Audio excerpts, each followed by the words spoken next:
पूर्व जन्मों के कर्मों से ही हमें इस जन्म में माता, पिता, भाई बहन, पति पत्नी, प्रेमी प्रेमिका, मित्र शत्रु, सगे, संबंधी इत्यादि संसार के जितने भी रिश्ते नाते हैं सब मिलते हैं, क्योंकि इन सब को हमें या तो कुछ देना होता है या इनसे कुछ लेना होता है। संतान के रूप में कौन आता है?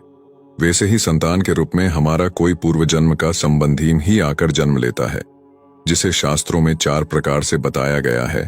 ऋणानुबंध, पूर्व जन्म का कोई ऐसा जीव जिससे आपने ऋण लिया हो या उसका किसी भी प्रकार से धन नष्ट किया हो, वह आपके घर में संतान बनकर जन्म लेगा और आपका धन बीमारी में या व्यर्थ के कार्यों में तब तक नष्ट करेगा जब तक उसका हिसाब पूरा ना हो जाए।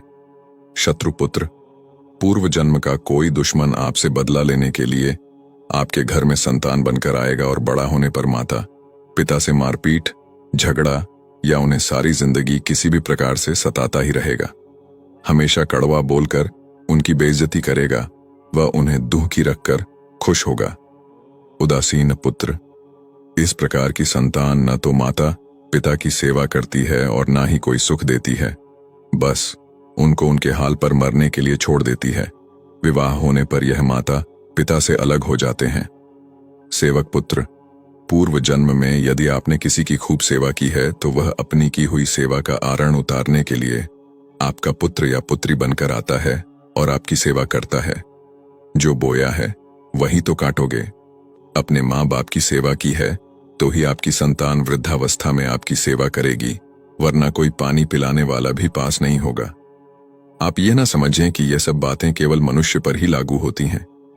इन 4 प्रकार में कोई सा भी जीव आ सकता है। जैसे आपने किसी गाय की निस्वार्थ भाव से सेवा की है तो वह भी पुत्र या पुत्री बनकर आ सकती है। यदि आपने गाय को स्वार्थवश पालकर उसको दूध देना बंद करने के पश्चात घर से निकाल दिया तो वह अणानुबंध पुत्र या पुत्री बनकर जन्म लेगी। यदि आपने किसी निरपराध जीव को सताया है तो वह आपके जीवन में शत्रु बनकर आएगा और आपसे बदला लेगा। इसलिए जीवन में कभी किसी का बुरा ना करें, क्योंकि प्रकृति का नियम है कि आप जो भी करोगे उसे वह आपको इस जन्म में या अगले जन्म में 100 गुना वापस करके देगी। यदि आपने किसी को 1 रुपया दिया है तो समझो आपके खाते में 100 रुपये जमा हो गए हैं। यदि आपने किसी का 1 रुपया छीना है तो समझो आपकी जमा राशि से 100 रुपये निकल गए। जरा सोचिए, आप कौन सा धन साथ लेकर आए थे और कितना साथ लेकर जाओगे? जो चले गए वो कितना सोना चांदी साथ ले गए? मरने पर जो सोना चांदी धन दौलत बैंक में पड़ा रह गया, समझो वो व्यर्थ ही कमाया।